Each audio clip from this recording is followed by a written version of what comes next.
MS. So, like meron tayo dito nakuha. Mag-add dyan dito sa ating pinaka-total. Hi guys, so today quick discussion lang tayo dito kay Gumball. Another update dito guys kasi maraming mga dinagdag sila dito sa kanilang quest. Meron din ditong bagong tab which is itong challenge. So kailangan mo dito may Discord, tapos na-download mo yung Copy Runner sa App Store, tapos sa Google Play is that available naman ito.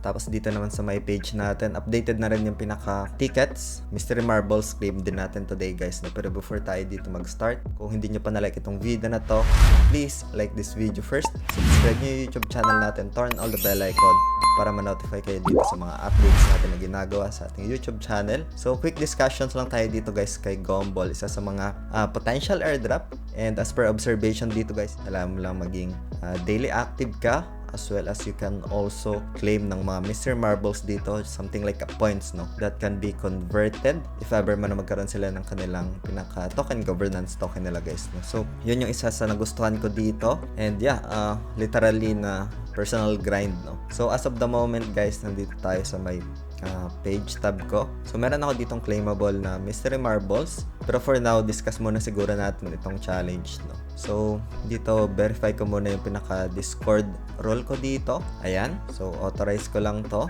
Ayan, so meron ako ditong current rule, meron ditong pinaka next tier, no, which is I think this is golden rule. So dito guys, tapos ko na rin yung pinaka daily mission dito. So para siyang Flappy Bird pero sa floor siya dumadaan, kailangan ma-tap yung screen para tumalon siya, no. So lagay ko lang dito yung pinaka UID ko. So itong score na to for the daily mission 120 is that, tapos ko naman dun sa app, no. So lagay ko lang dito yung pinaka UID ko, submit.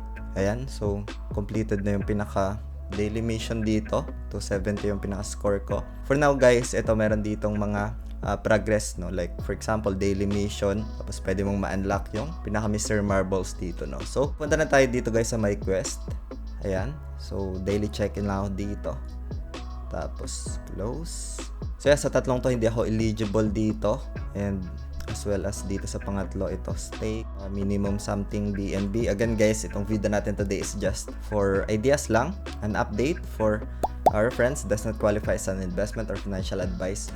This is just an update for a potential airdrop dito sa isang project in crypto space. And we should do research dito sa end pa rin natin, due diligence and risk management guys, no. Yan yung isa sa mga kailangan in crypto space. So for now, punta muna tayo dito. Though meron ako ditong nilagay USDC tapos something like a BNB, pero pwede ko naman ito i-claim. For now, punta muna tayo dito sa my data. And so dito, you're just literally guessing lang naman dito, no. So yung free na Mystery Marbles, you can use that here. Dito guys sa may Mystery Marbles natin, meron tayong claimable. Magkano to? Claim muna natin. 480 Mystery Marbles MMs. So like meron tayo ditong nakuha. Mag-add dyan dito sa ating pinaka-total, no? So we have 286, 854 dito. Will see kung ano yung magiging next update dito guys, if ever man na pwede nang i-claim ito. And other daily task ko dito guys, ito pwede nyo rin i-add ito sa inyong pinaka daily task.